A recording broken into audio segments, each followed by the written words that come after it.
Si Sadut ngomongnya jadi beda. Asalna geus lemes, ayeuna mah ngomongnya jadi kasar deui. Hei, Andika, Bikang, rasakeun ieu sia. Iya. Si Sadut langsung nyebrut narajang, nyabetkeun bedogna ka eta si Wanoja. Iu, kuilang. Yuk. Gerakan si Sadut nalika nyabetkeun bedogna memang lumayan cepat.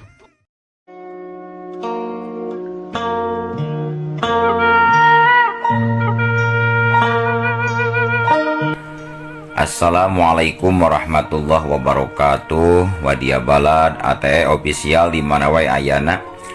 Alhamdulillah wa syukur ala ni'amillah. Urang sadayana tiasa patepang deui dina acara anu matuh kamemet urang sadayana nyatana dina pagelaran dongeng Sunda jejer carita Si Getih.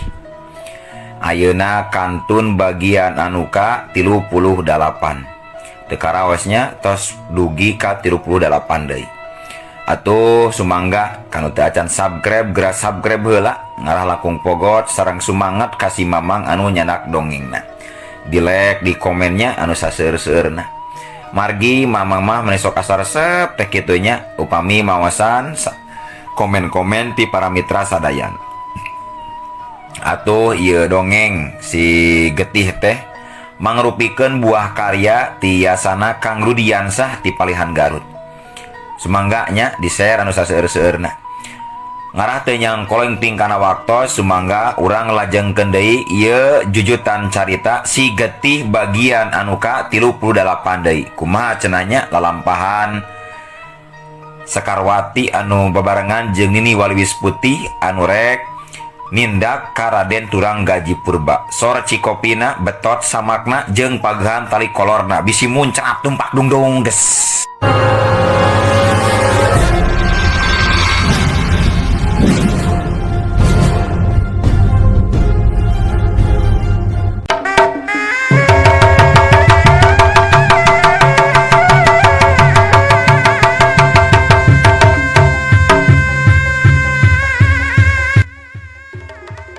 Set jeleng kolebat. Nini Waliwis Putih ngagajleng di wae luncat. Sarta iteuk sutra bodasna nyaho-nyaho geus nampe luhureun panona Raden Turanggaji Purba anu masih keneh keur ngagoler luhureun lemah.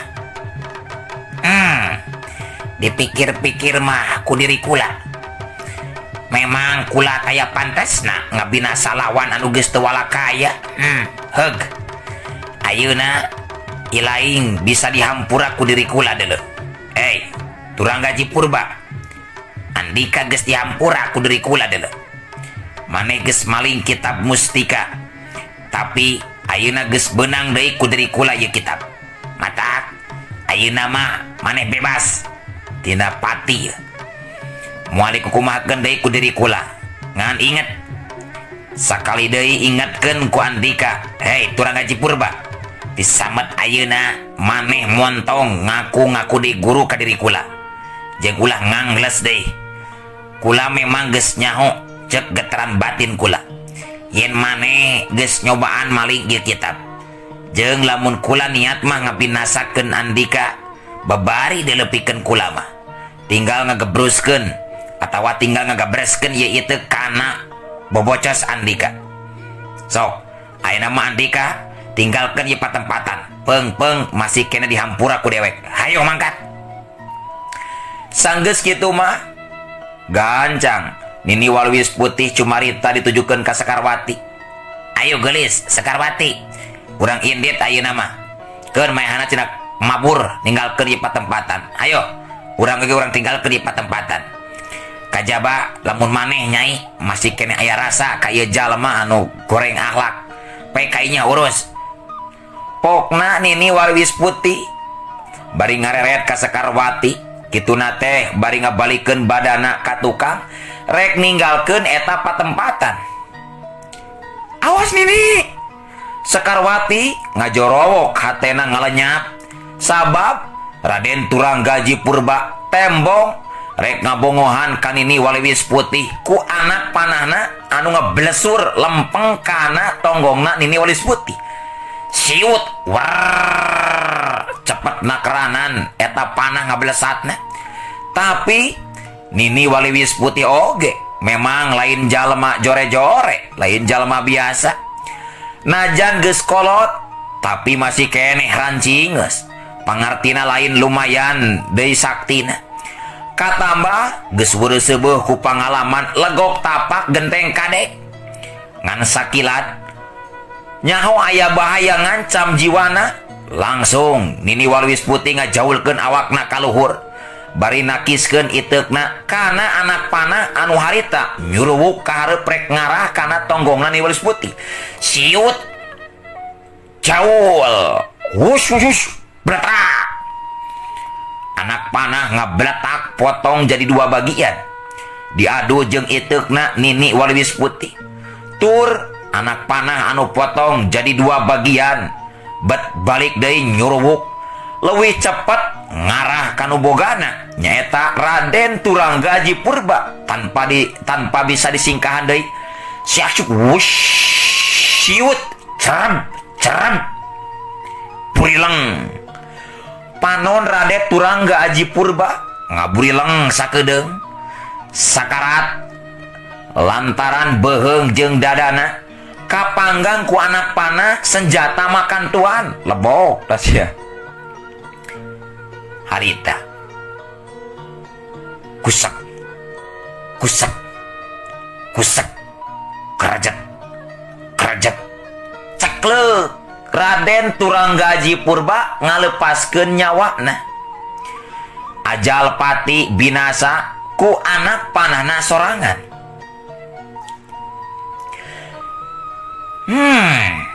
Hampura Turangga Aji Purba.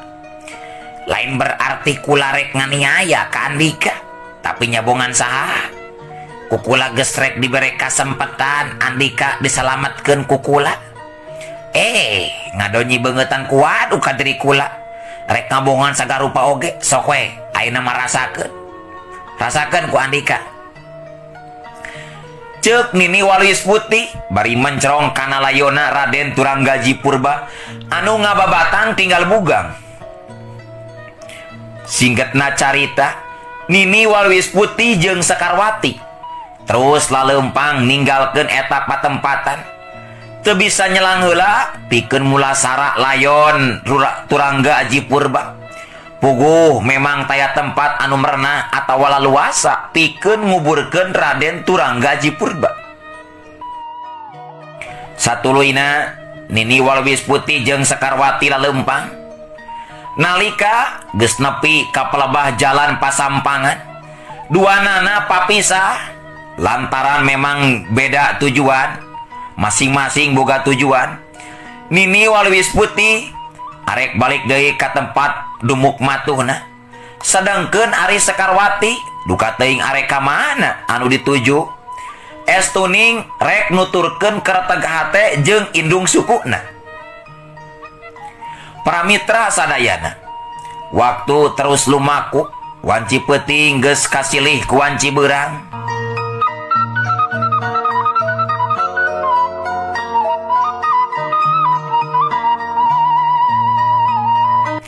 Ayeuna urang caritakeun Kartiwa.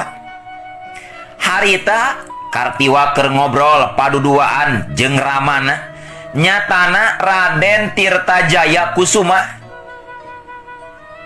Katempo obrolan Kartiwa jeung Raden Taryajaya Kusuma teh bangun aya hal anu penting anu perlu diobrolkeun ku maranehanana duaan di tempat anu sepi. Kartiwa ngajak ngobrolna neangan tempat anu rine iuh ku tatangkalan lahan cukup lega kayanana. Duanana narangtung handapeun tatangkalan.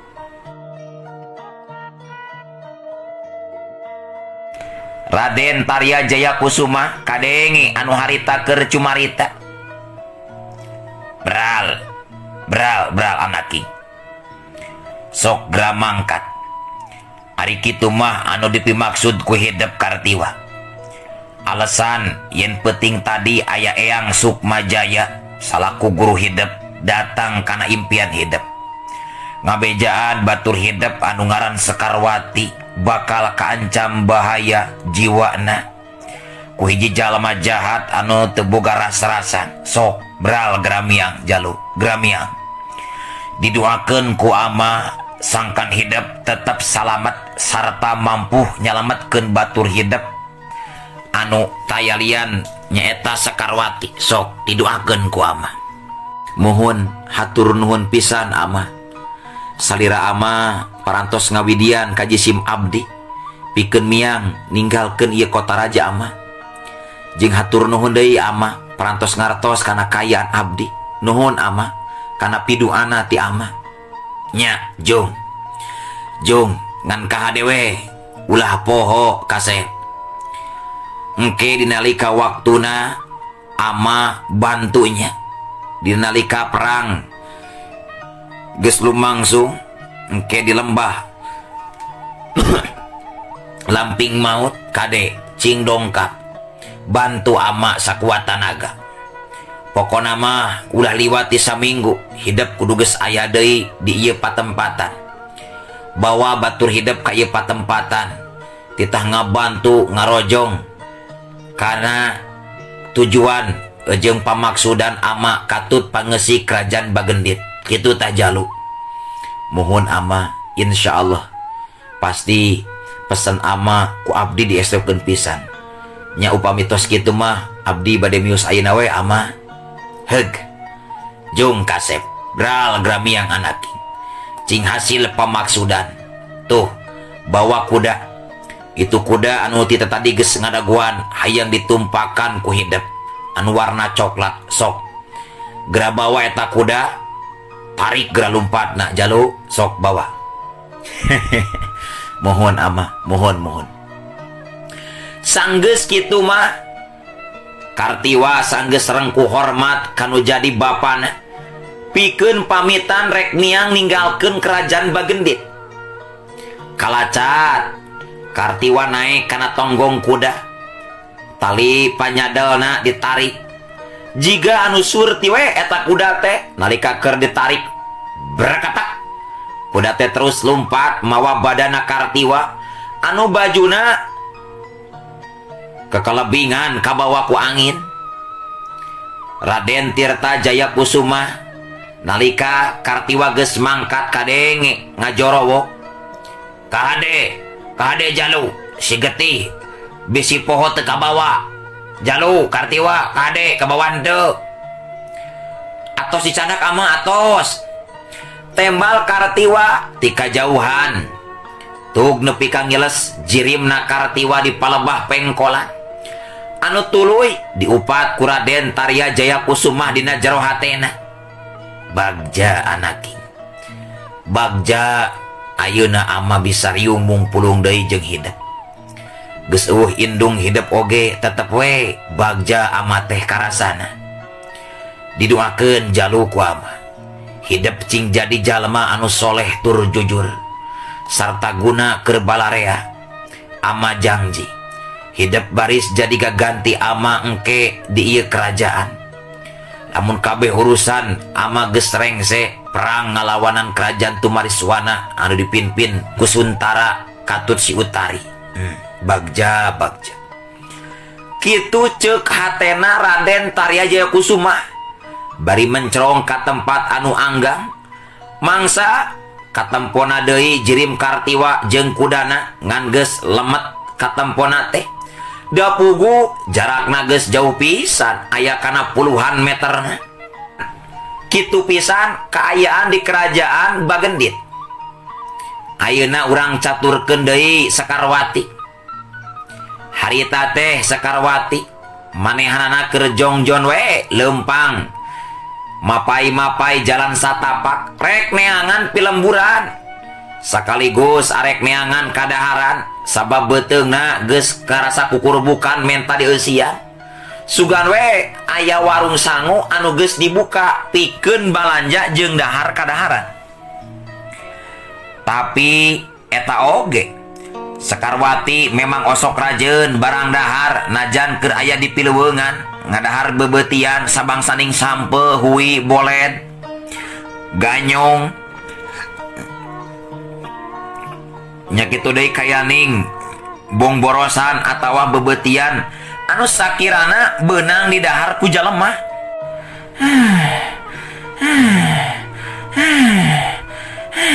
Renghap Sekarwati tuluy ngarenghap sabab karasa capek oge lelempangan jauh teh.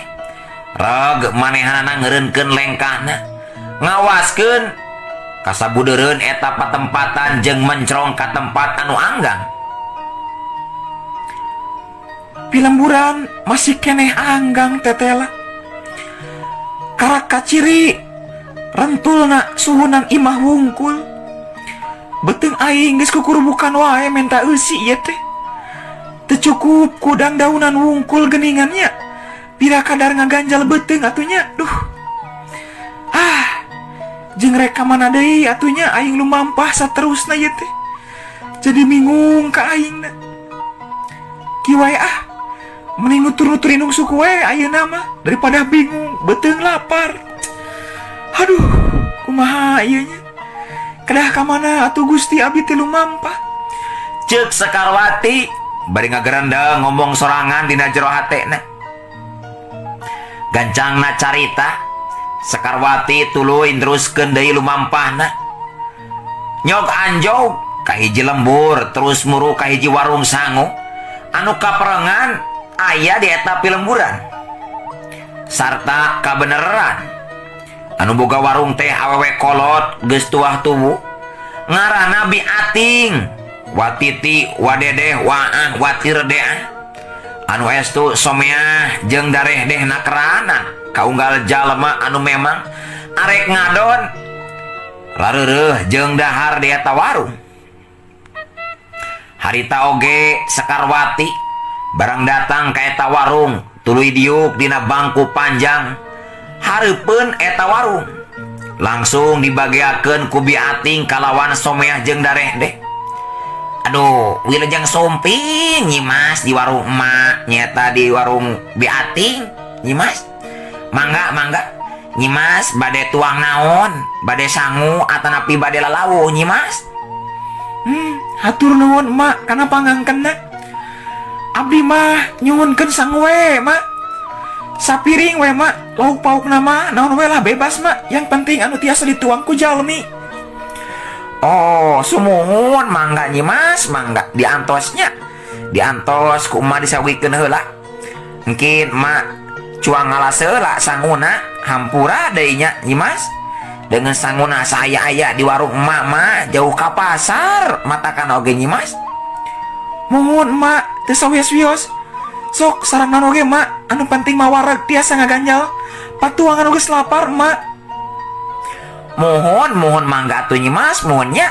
Ayeuna emak bade kapawon heula, sakedap bade ngalas, antosan sakedapnya gelisnya.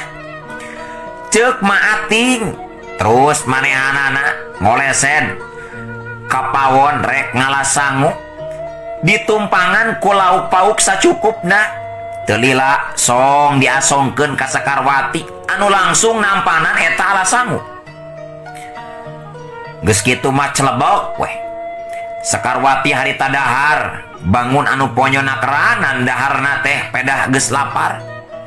Sangu haneut ditumpangan ku asin pada beureum meunang meulem. Aya zengkol ngora katut peuteuy, sambal tarasi jeung lalap dang daunan, daun reunde, daun sentrong, meunang nyeupan mungguk asa nikmat ka tempona. Malah bari ngahuap teh Sekarwati kadenge nyela ngomong, Ke, mak, dupi iya teh lambur naon mak namina. Asa suwung kieu lambur teh salit ieu bangunan-bangunan bumi nu aya di pilemburan mak.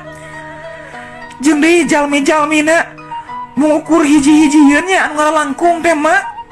Sekarwati tumanya ngeunaan eta pilemburan kasih Ma Ating.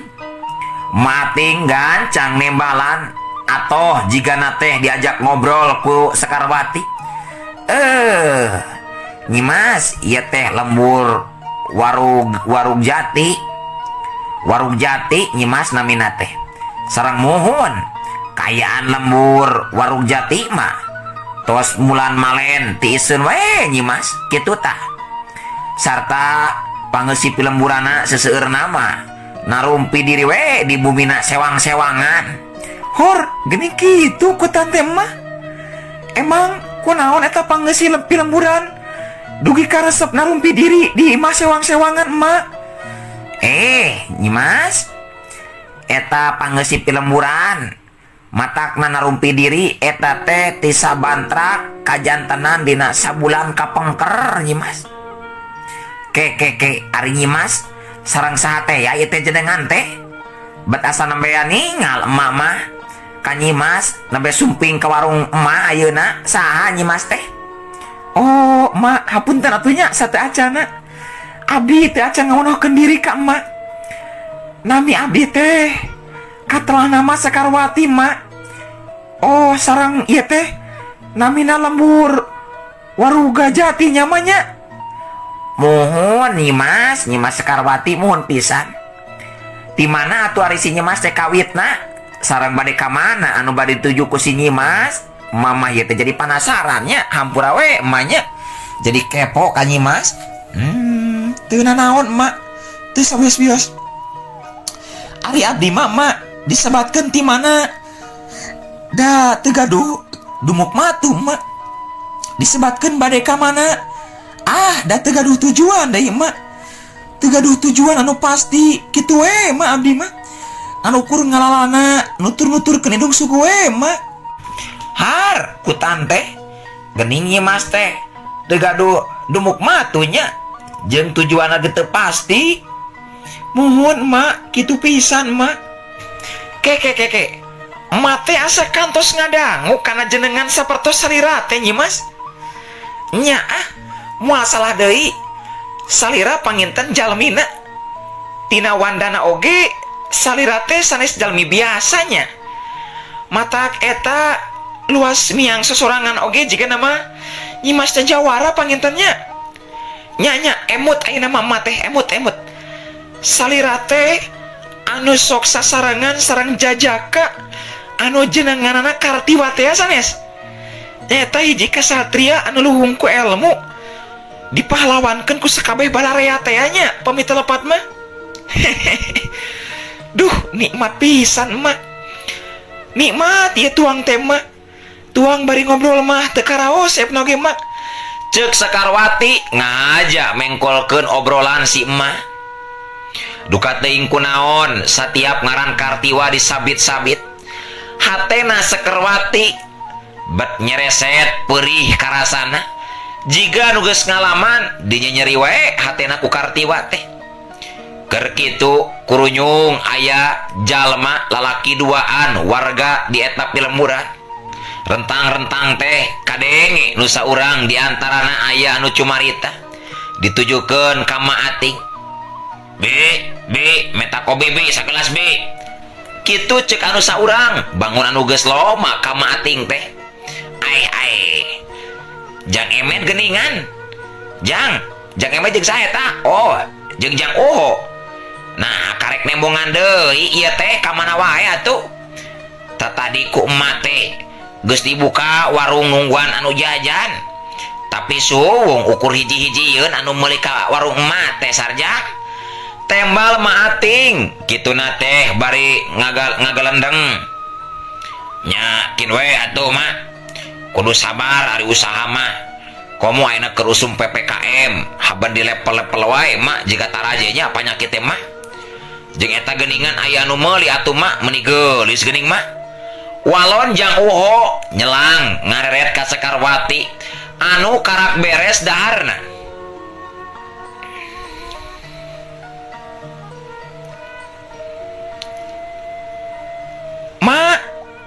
Mak, ieu artos tilas tuang ti abdi mak. Canak we mak sadayana angsulana mah. Ceuk Sekarwati bari cengkat tina tempat diukna mikeun duit 15 ringgit ka Ma Ating kahalangan kurincak warung. Nyimas, nah bet teu diangsuran sagarupi nyimas. Langkung teuing atuh nyimas, ieu mah ageng teuing ka mana nyimas? Kunaon alim diangsulan geuning nyimas? Wios we emak, wios. Masihan we eta mah ti abdi kangge emak. Mugi ditampinya ku emak. Euleuh nyimas. Manik ku bager-bager teuing sareng berehan si nyimas ka emak.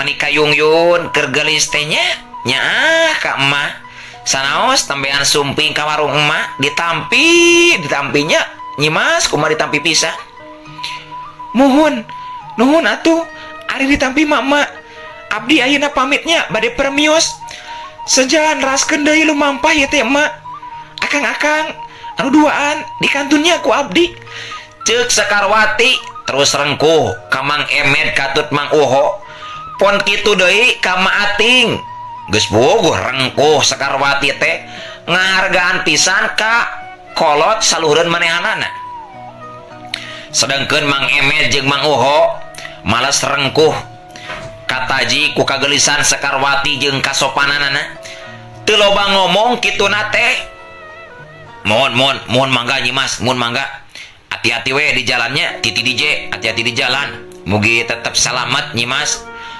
walon Mang Uho nya mohon mudah-mudahan we mah amin atuh sanggeus kitu mah leos we Sekarwati teh ngaleos indit ninggalkeun warung Nabi Ating